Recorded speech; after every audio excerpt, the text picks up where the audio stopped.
Sa ngalan ng Ama, ng Anak, at ng Espiritu Santo, Amen. sumainyo ang Panginoon. At sumayo rin. Mga kapatid, minsan ba nararamdaman mo na parang walang nangyayari sa iyong buhay? Minsan, nakikita mo nauunahan ka ng iba. Buti pa sila, nagkaroon na ng breakthrough sa buhay nila. Buti pa ang iba, umaangat sa kanilang kabuhayan. Buti pa ang iyong mga kapatid, kaibigan, mas gumaganda ang kanilang buhay. Pero ikaw tila, walang mabuting nangyayari sa iyong buhay. Wala ka nakikitang improvements. Kahit anong sipag mo, kahit anong dasal mo, parehas pa rin.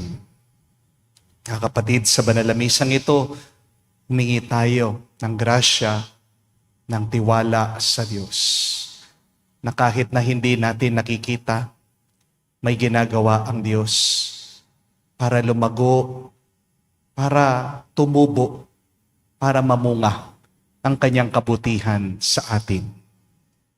Kaya naman aminin natin ang mga pagkakataon ng ating pagdududa, panghihina ng tiwala sa Kanya.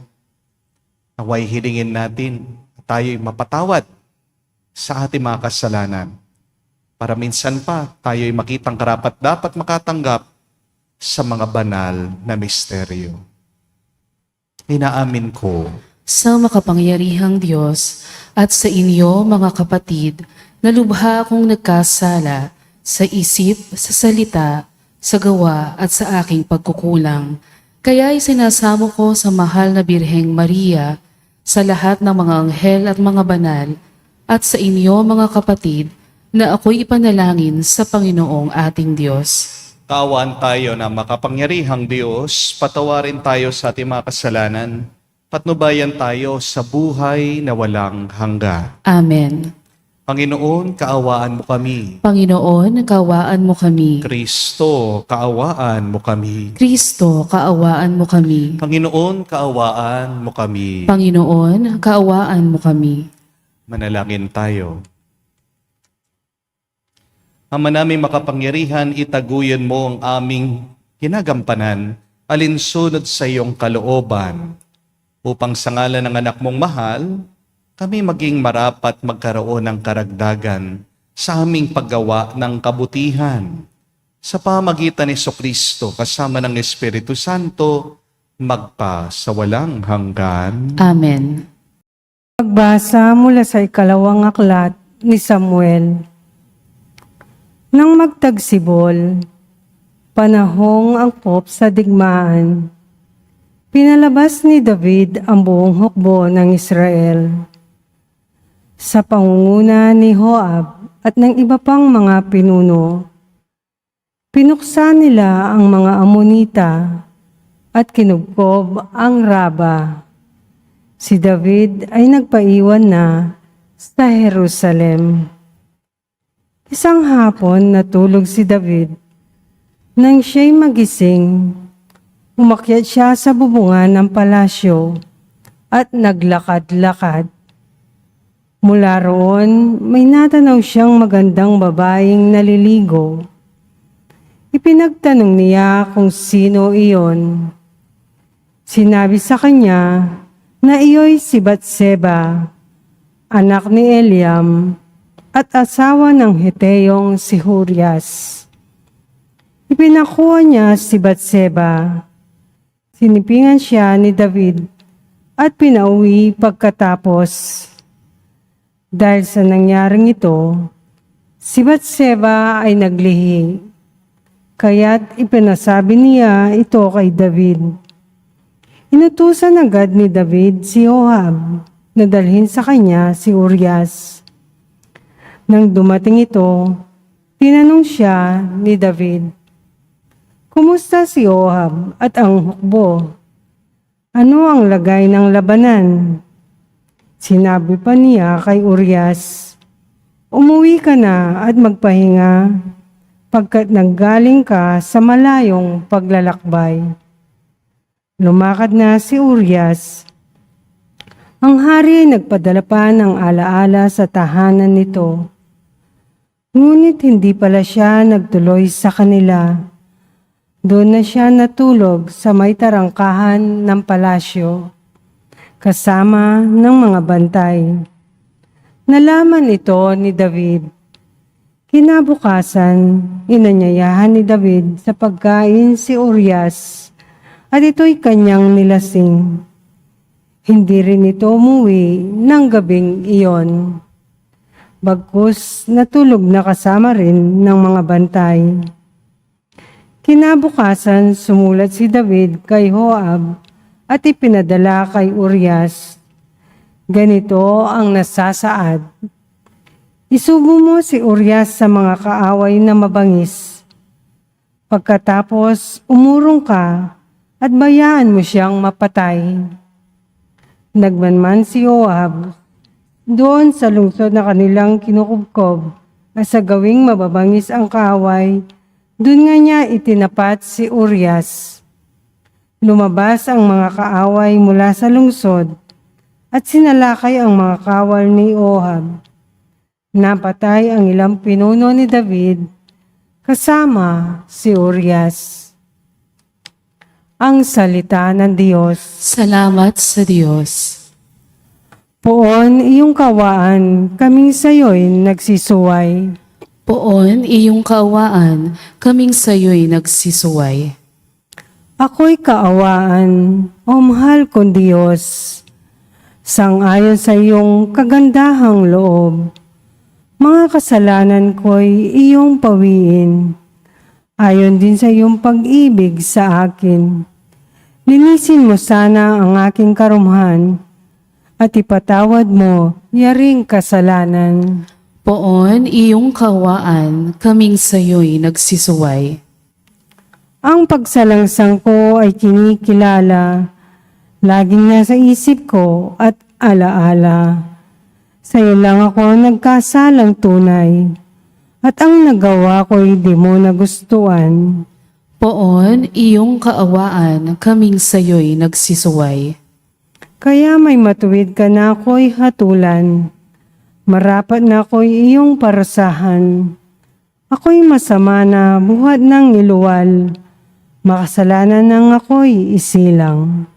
Poon iyong kaawaan, kaming sayo'y nagsisuway. Sa galak at tuwa ako'y puspusin, at muling babalik ang galak sa akin. Ang kasalanan ko'y iyon ang limutin, lahat kong nagawang masamay pawiin. Poon iyong kaawaan, kaming sayo'y nagsisuway.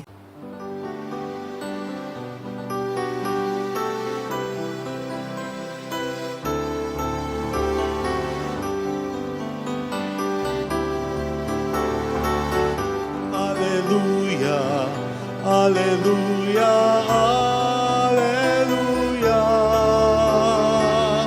Alleluia, alleluia, alleluia, alleluia.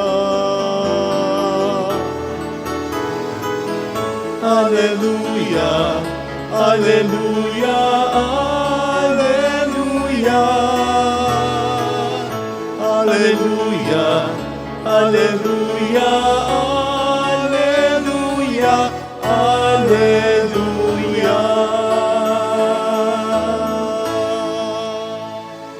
Sumainyo ang Panginoon. At sumayo rin. Ang mabuting balita ng Panginoon ay ayon kay San Marcos. Papuri sa iyo, Panginoon. Nung panong yun, sinabi ni Jesus sa mga tao, ang paghahari ng Diyos ay maitutulad sa isang naghahasik ng binhi sa kanyang bukid. Pagkatapos niyon, magpapatuloy siya sa kanyang pang-araw-araw na gawain. Tutubo at lalago ang binhi nang hindi niya nalalaman kung paano. Ang lupa'y siyang nagpapasibol at nagpapabunga sa mga pananim. Uusbong muna sa kauhay at pagkatapos ay mahihitik sa mga butil. Pagkahinog ng mga butil, agad itong ipapagapas sapagkat dapat nang anihin. Sa ano natin ihahambing ang paghahari ng Diyos? Sabi pa ni Jesus, anong talimhaga ang gagamitin natin upang ilarawan ito? Tulad ito ng butil ng mustasa na siyang pinakamaliit sa lahat ng binhi. Kapag natanim at lumago, ito'y nagiging pinakamalaki sa lahat ng puno ng gulay. Nagkakasanga ito ng malalabay. Ano pat ang mga ibon ay nakakapamungad sa mga sanga nito. Ang salita'y pinangaral ni Jesus sa kanila sa pamagitan ng maraming talimhaga. Tulad nito, ayon sa makakaya ng kanilang pag-unawa, hindi siya nangaral sa kanila nang hindi gumagamit ng talinghaga, ngunit ipinaliwanag niya ng sarilinan sa kanyang mga alagad ang lahat ng bagay. Mga kapatid, ang mabuting balita ng ating Panginoon. Pinupuri ka namin, Panginoong Heso Kristo. Magandang araw po muli sa inyong lahat. Ano talaga ang problema sa buhay? Ang pera ba? Kapag kulang? Kapag meron kang utang? Kapag pagod ka na sa pagbabayad? Ang relasyon ba? Kapag niloko ka, iniwan ka, at sinaktan ka? Ang pamilya ba? Kapag matigas ang ulo ng anak mo? Kapag ayaw magbago ng iyong minamahal kahit na ilang beses mo na itong pinakiusapan? Ang katawan mo ba dahil hindi ka gumagaling sa iyong sakit? Kahit na araw-araw ka nang nagpapacheck up sa doktor, umiinom naman ng gamot, walang mintis ka naman nagdadasal sa Diyos, pero nanghihina ka pa rin. Ang problema ba ay ang ating bansa, ang ating lipunan? Dahil sobrang korap na ng sistema. Walang hustisya. Yung mga mayayaman, sila lang ang yumayaman. Yung mga mahihirap, lalong naghihirap. Opo, problema lahat ng yan. Totoo naman yan. Pero mga kapatid, may mas malalim pang problema. Ang pinaka-problema ng ating buhay ay kapag tumitigil ka ng lumalago. Kapag hindi ka na lumalaki, kapag hindi na namumunga ang buhay mo. Amen? Remember this, the real problem of our life is when you stop growing.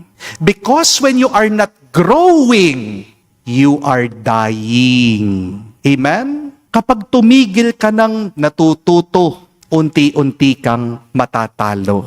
Kapag tumigil kang umuusad, dahan-dahan kang mapag-iiwanan.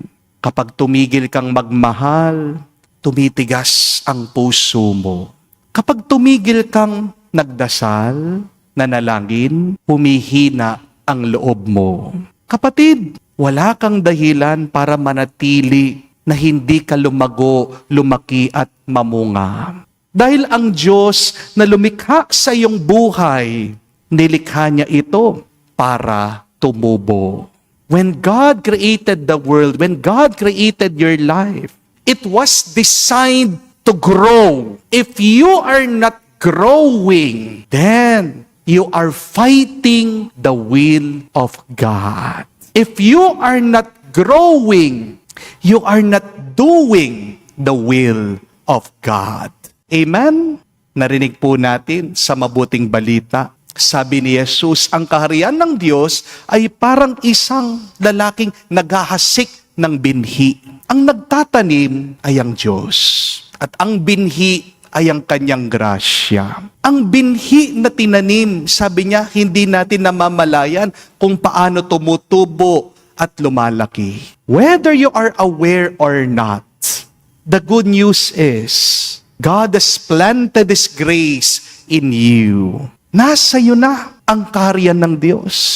Nasa iyo na ang grasya ng Panginoon. Pero nasa iyo na kung hahayaan mong lumago, mamulaklak, at mamunga ang kanyang biyaya.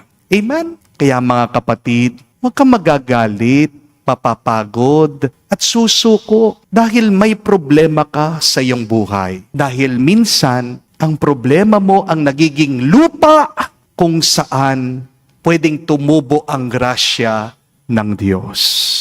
Remember The most beautiful flowers grow from dirty soil. Tingnan niyo po ang lotus. Isa po yan sa mga pinakamagandang bulaklak. Pero saan tumutubo? Saan namumukadkad ang lotus? Tumutubo yan, lumalaki yan sa putik, sa maduming tubig. Minsan, doon sa magulong kapaligiran, mas kitang-kita mo, dyan namumukadkad ang ganda ng bulaklak. Kaya, huwag mong masyadong alalahanin yung iyong mga problema. Ano dapat ang iyong isipin? Ano dapat ang iyong bigyan ng pansin? Tanong mo sa sarili mo, bakit hindi ka tumutubo dyan sa problema mo? Your main concern is not your problem, but your main concern is to become better in that problem. Madalas, kaya hindi po tayo lumalago kasi palagi nating kinukumpara ang ating sarili sa ibang tao. Di po ba? But remember, comparison kills your growth. Kinakain ng iyong paghahambing ang iyong pasasalamat, ang iyong pagnanais na tumubo, lumaki at bumuti. Pinapatay ng comparison mo ang iyong tiwala sa iyong sarili. At ang mas masakit, pinaparamdam mo sa iyong sarili na nahuhuli ka na, kulang ka, natalunan ka. Kahit na ang totoo, may iba-iba talaga tayong pacing at proseso sa buhay. Hindi po ba? Kailangan nating tanggapin, kapatid. Iba-iba ang ating pinagdadaanan. Iba-iba ang ating proseso sa buhay. No two people are the same. Kahit naman po ang kambal magkaiba ang tibok ng puso. Kahit naman ang kambal, magkaiba ang diskarte nila, ang lakas nila. Magkaiba ang panahon ng pagkahinog nila. Kapatid, pinaparusahan mo lang ang iyong sarili kapag hinahambing mo ang sarili mo sa iba. Tingnan niyo po ang kamatis at ang kawayan. Ang kamatis, kapag tinanim mo yan, within 30 days, tutubo, may bunga na. Pero, mabilis din pong masira at mabulok. Ang kawayan, matagal ang pagtubo niyan. Minsan, kailangan ng 3 years bago mo makita na yan ay lumitaw sa lupa. Bago yan, umusbong. Bago mo makita na tumibay. Pero, sa lahat ng mga halaman pwedeng tumubo, ang kawayan ang pinakamatibay. Di po ba? Na kahit na dumating ang bagyo, malakas na hangin, hindi po yan masisira. Kaya, huwag mo na naising maging kamatis. Kung talagang ang Diyos ginawa ka, kawayan ka talaga. Amen? Do not desire to be a tomato when God has created you to become a bamboo. Ang buhay po, hindi naman nasusukat yan sa pabilisan. Ang mahalaga sa Diyos, yung tunay na paglago. What is more important to God is not the speed of our life, but what God wants from us is true growth. At paano natin masasabi na tunay tayong lumalago sa buhay? Hindi sa pamamagitan ng pagrami ng ating pera, hindi sa pamamagitan ng pag-angat natin, pagtaas sa posisyon sa lipunan, hindi sa pamamagitan ng pagdami ng ating nakukuhang achievements o tagumpay. Alam na alam mo, tunay na lumalago, bumubuti at nagiging mabunga ang buhay mo, 3 bagay. Una, kapag lumalalim ang pananampalataya mo. Kapag nagiging totoo ang dasal mo. Kapag nagiging matatag ang kapit mo sa Diyos. Pero pangalawa, kapag lumalambot na ang iyong puso. Kapag marunong kang magpatawad. Kapag nag-uunawaan mong iba. Kapag nagiging mas marunong kang umunawa. Kapag natututo ka ng tunay na magmahal. Pero pangatlo, kapag lumilinaw din ang direksyon mo sa buhay. Kapag alam mo na yung tama at kailangan mong gawin. Kapag umiiwas ka na sa mali at kasalanan. Kapag pinipili mo na magpakabuti ka, kahit na nahihirapan ka. Remember, my dear friends, you are really growing in holiness. First, when you grow stronger in faith. Second, when you grow deeply in love. And third, when you grow to have a clarity of mind. Kapatid, baka ang problema mo, hindi naman talaga pera. Iniisip mo lang, baka ang problema mo, hindi naman relasyon, hindi naman yung sakit mo sa iyong katawan, hindi naman ang lipunan. Baka ang pinaka-problema mo ngayon, ito, yung tumigil ka na, yung sumuko ka na, yung nawalan ka na ng pag-asa, yung hindi ka na nagdadasal, yung ayaw mo nang magbago, yung ayaw mo nang umusad. Kaya ngayon, ang paanyaya ng Diyos sa atin, huwag kang tumigil. Kung nasasaktan ka, maghilom ka. Kung bumagsak ka, bumangon ka. Kung naligaw ka, bumalik ka sa Diyos. Dahil ang grasya ng Diyos, ang binhi ng kabutihan ng Panginoon, nasa iyo na. Nasa loob mo na, nasa puso mo na. At ang kanyang grasya, inaalagaan ng Panginoon. Harinawa, sana, huwag manatiling binhi ang tinanim ng Diyos sa iyo. Alagaan mo din, tumubo sana sa iyo. Mamukadkad naman sana yan. At mamunga para maialay mo at makatulong para sa buhay ng ibang tao. Kaya mga kapatid, magandang pagmunihan po ito. Tanong natin sa ating sarili, ano ba ang pinapatubo ng Diyos sa akin, sa gitna ng aking mga problema? Where does the Lord want me to grow in the midst of my problems? Ngayon, kapatid, kung pakiramdam mo wala kang bunga, huwag kang panghihinaan ng loob. Ang mahalaga, hindi ka huminto na nagpapatuloy at tumutubo. May binhi na tumutubo sa ilalim ng lupa. Di lang natin nakikita. Tahimik, dahan-dahan, pero totoo nandyan. Kapatid, grow. Grow in faith. Grow in love. Grow in patience. Grow in wisdom. Grow in courage.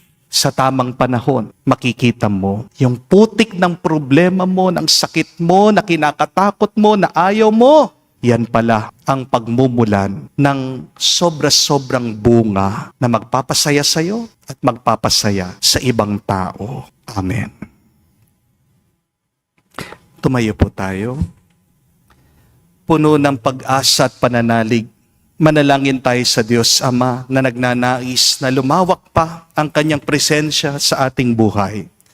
Ating sabihin, Panginoon, dinggin mo kami. Panginoon, dinggin mo kami. Ang ating simbahan naway patuloy na umunlad at maging simbolo ng katarungan, pag-ibig at katotohanan sa daigdig. Manalangin tayo sa Panginoon. Panginoon, dinggin mo kami. Bilang isang komunidad, naway hindi tayo maging pabaya sa ating buhay pananampalataya, bagkus asamin natin ang Diyos araw-araw, maging sa mga pagsubok at paghihirap. Manalangin tayo sa Panginoon. Panginoon, dinggin mo kami. Ang mga pamilya, lalo na ang mga bata, naway lumago at lumaki sa pamamaraan ng biyaya at umunlad na sinasalamin sa kanilang buhay si Kristo. Manalangin tayo sa Panginoon. Panginoon, dinggin mo kami. Sa katahimikan po ng ating puso, banggitin natin sa Diyos ang ating mga personal na pangangailangan. Makalangit na Ama, tulungan mo kaming maunawaan ang kahalagahan ng panahon ng aming pag-iral. Buksan mong aming puso sa iyong salita upang lagi kaming mamunga ayon sa iyong kasiyahan. Hinihiling namin ito sa pamagitan ni Kristo, aming Panginoon. Amen. Papuri-puri ka, O Diyos, na lumikha sa aming lubos. Mula sa kabutihan mo, ang alak at tinapay, ngayon'y aming alay. Dahil sa pag-ibig mo, kami ngayon ay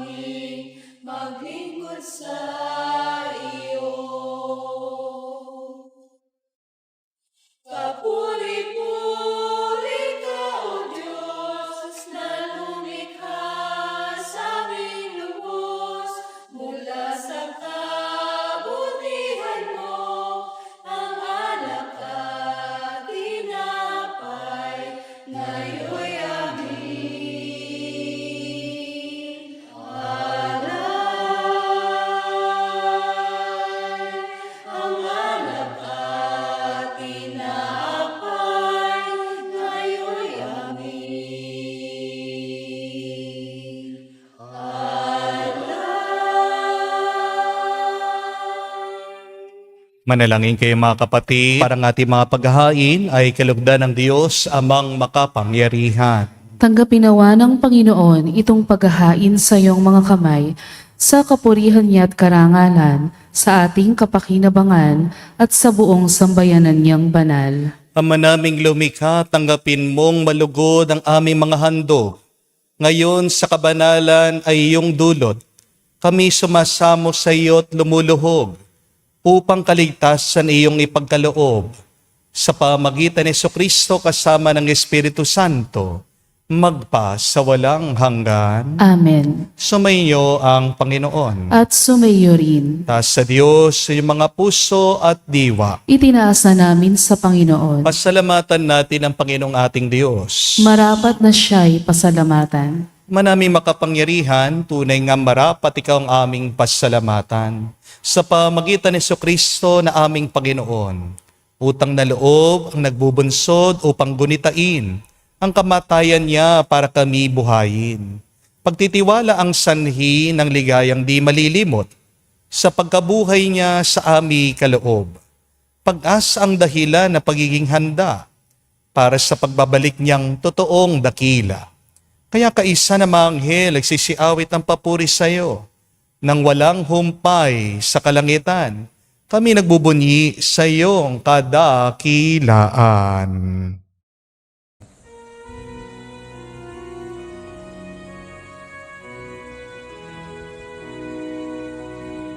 Santo, Santo, Santo, Panginoong Diyos ng mga hukbo, napupuno ang langit at lupa ng kadakilan mo. Hosana, Hosana sa kaitaasan. Pinagpalang na paririto sa ngalan ng Panginoon. Hosana, Hosana sa kaitaasan.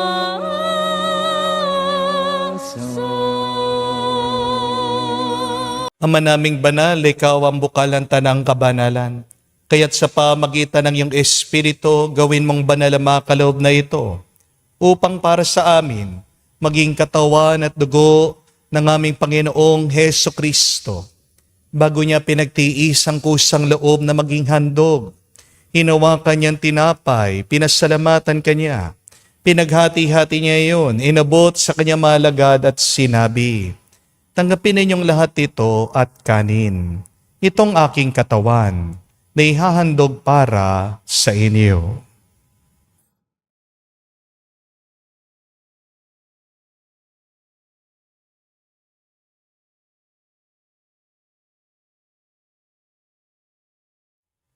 Gayon din naman na matapos ang hapunan, hinawakan niyang kalis. Muli kanyang pinasalamatan. Nabot niyang kalis sa kanyang malagad at sinabi, tanggapin ninyong lahat ito at inumin. Itong kalis ng aking dugo, ng bago at walang hanggan tipan. Ang aking dugo na ibubuhos para sa inyo at para sa lahat, sa ipagpapatawad ng mga kasalanan. Gawin ninyo ito sa pag-alaala sa akin.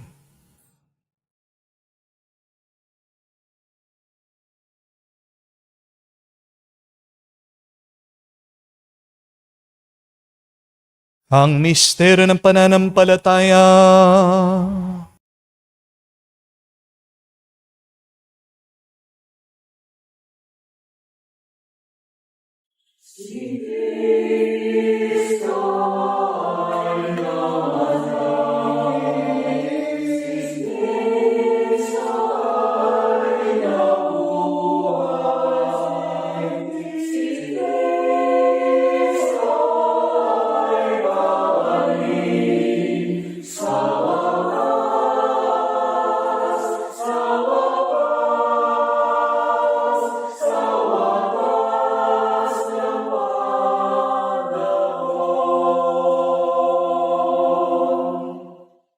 Ama, ginagawa namin ngayon ng pag-aalaala sa pagkamatay muling pagkabuhay ng iyong anak. Kaya tinialay namin sa iyo ang tinapay nagbibigay buhay at ang kalis sa nagkakaloob ng kaligtasan. Kami nagpapasalamat dahil kami yung minarapat na tumayo sa harap mo para maglingkod sa iyo. Sinasamo namin kami magsalo-salo sa katawan at dugo ni Kristo ay mabuklod sa pagkakaisa sa pamagitan ng Espiritu Santo. Amalingapin mong iyong simbahan lagana sa buong daigdig. Puspusin mo kami sa pag-ibig. Kaisa ni Leon ang aming Santo Papa, si Florentino aming Arsobispo at ng Tanang Kaparian. Alalahanin mo rin ang aming mga kapatid na nahimlay. May pag-asang sila'y muling mabubuhay. Gayon din naman lahat ng mga pumanaw. Kawan mo't sila't patuloyin sa iyong kaliwanagan. Kawan mo't pagindapatin kaming lahat, makasalo sa iyong buhay na walang wakas.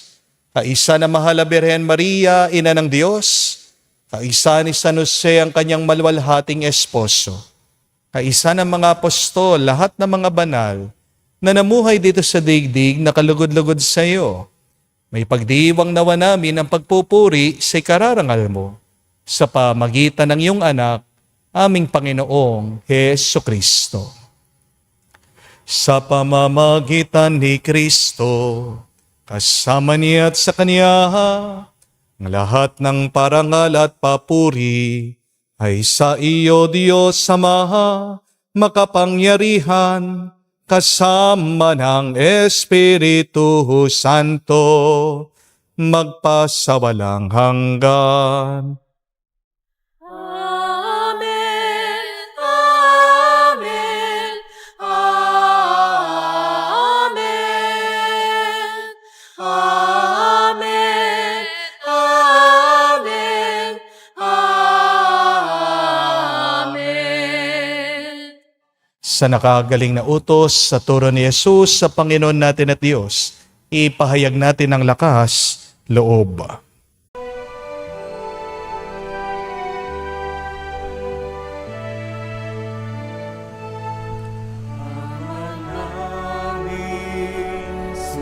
Sumasalangit ka, sambahin ang ngalan mo.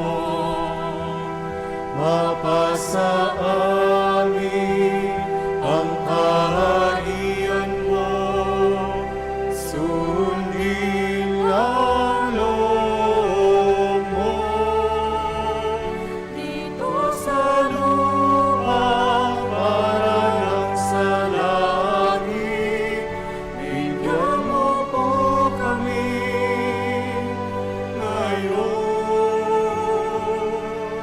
ng aming kakanin sa araw-araw at paglawarin mo kami sa aming mga sala para napagpapalawan namin sa nagkakasala sa amin. At huwag mo kaming ipahintulot sa gusto, at iadya mo kami sa lahat ng masama. Hinihiling namin kami adya sa lahat ng masama, pagkalooban ng kapayapaan araw-araw, iligtas sa kasalanan, ilayo sa lahat ng kapahamakan, samantalang aming pinanabikan ang dakilang araw ng pagpapahayag ng tagapagligtas naming si Hesukristo. Sapagkat iyo ang kaharian at ang kapangyarihan at ang kapurihan magpakailanman. Panginoong Hesukristo, sinabi mo sa mga apostol, kapayapaan ang iniwan ko sa inyo. Ang aking kapayapaan binibigay ko sa inyo. Tunghayan mong aming pananampalataya at huwag ang aming pagkakasala. Pagkalooban mo kami ng kapayapaan at pagkakaisa ayon sa iyong kalooban. Kasama ng Espiritu Santo, magpa sa walang hanggan. Amen. Kapayapaan ng Panginoon ay laging sumainyo. At sumayo rin. Magbigayan po tayo ng kapayapaan sa bawat isa. Piso niyo po, kapayapaan po sa inyong lahat. Kordero ng Diyos na nag-aalis ng mga kasalanan ng sanlibutan, maawa ka sa amin. Kordero ng Diyos na nag-aalis ng mga kasalanan ng sanlibutan, maawa ka sa amin. Kordero ng Diyos na nag-aalis ng mga kasalanan ng sanlibutan, ipagkaloob sa amin ang kapayapaan. Mga kapatid, naririto ang ating Panginoong Jesucristo, ang Kordero ng Diyos. Siya nag-aalis sa mga kasalanan ng sanlibutan. Mapalad tayong lumalapit sa piging ng Kordero. Panginoon, hindi ako karapat-dapat na magpatuloy sa iyo, ngunit sa isang salita mo lamang ay gagaling na ako.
Manalangin tayo.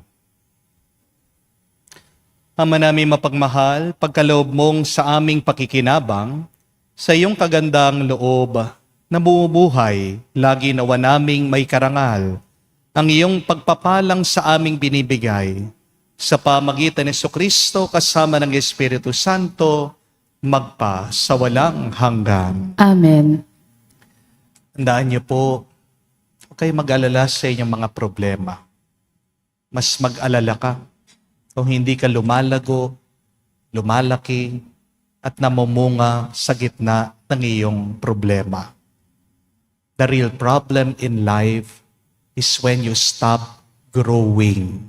Amen? Problema po, kapag yung bata kumukuha ng tinidor, tinutusok to sa saksakan ng kuryente. Hindi po ba? Pero mas problema, kapag yung bata hindi natuto, paulit-ulit tinutusok ng saksakan ng kuryente. Ano po bang kasalanan? Di lang po yung gumagawa ka ng masama. Ang kasalanan ay yung ayaw mong matuto doon sa masama na iyong ginagawa. Amen? Sin is not only the bad things you're doing, but you are sinning when you refuse to grow. You are sinning when you refuse to learn from your mistakes. Ang Diyos, binigyan tayo ng grasya, ng biyaya. Ang Diyos na ang nagpapatubo. Kailangan lang nating gawin ay buksan natin ang ating sarili sa Kanya. Ang kailangan lang nating gawin ay buksan natin ang ating sarili sa Kanya. Ang kailangan lang nating gawin ay sumunod sa Kanya. Ang sabi nga po, the outcome is God's job, but obedience is our job. Basta't sumunod ka lang sa Kanya, ang Diyos na ang bahala, ang magpapabunga ng Kanyang tinanim. Pero bakit hindi ka tumutubo? Bakit hindi ka lumalago? Baka masyado kang focus sa paghahambing at pagkukumpara mo sa iba. Kung mabagal ang iyong paglago, isipin mo na lang, pasalamat ka. Kawayan ako. Amen? Huwag mo naisip maging kamatis. Dahil mabilis mabulok ang kamatis. Mabilis na tumubo, mabilis na mawawala. Pero kahit na mabagal na tumubo, matagal namang nananatili. Magandang pagmunihan itanong, anong gusto ng Diyos na matutunan ko ngayon sa aking buhay? Kahit na punong-puno ka ng problema, yan ay ang lupa at putik. Diyan tutubo ang iyong buhay. What does God want you to learn in the midst of your problems? Maganda po, may notebook kayo o diyan sa inyong cellphone, sulat nyo yung mga nalalaman nyo. Sulat nyo yung mga natututunan nyo, nalalaman nyo sa buhay. But do not only remember them, apply them. Dahil mas natututo tayo at tumatatak sa ating puso kapag binubuhay natin ang ating natututunan. Bandang huli, hindi naman tatanong sa iyo ng Diyos, gaano karami ang perang naipon mo, anong mga nakamtan mong awards, saan ka nakarating sa iyong buhay, ang itatanong niya, ano ba ang iyong natutunan? Ano ba ang iyong nalaman? Have you made something out of yourself? Did you grow? Did you bear fruit? Harinawa, meron tayong mapagmalaki sa Diyos. Gitna ng ating mga pagsubok at problema. Sumainyo ang Panginoon. At sumayo rin. At kayo basbasa ng Diyos, makapangyarihan sa lahat. Sa ngalan ng Ama, ng Anak, ng Espiritu Santo, Amen. ang ating misa ay natapos na. Humayo kayo sa kapayapaan ni Kristo. Salamat sa Diyos.